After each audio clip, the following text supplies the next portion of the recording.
В Амге состоялась Российская научно-практическая конференция «Третьи жужиковские чтения», посвященные столетию ветерана ВОВ, ветерана труда, спорта и физической культуры республики, отличника культуры СССР Василия Жужикова и 65-летию Амгинской детской библиотеки, которая носит его имя. В этом году чтение проводится в третий раз на тему «Социокультурное пространство в становлении современной личности, опыт и инновации». Конференция работала по 4 секциям, экспертами работали дети Василия Жужикова.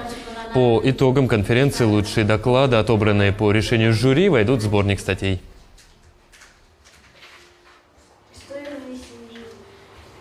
Мы на секциях поговорили о многих направлениях развития библиотечного дела и думаем, что Амга очень заинтересована в развитии библиотечного дела и трансформации в условиях современных информационных технологий. Поэтому хочется пожелать дальнейших успехов, и всего хорошего.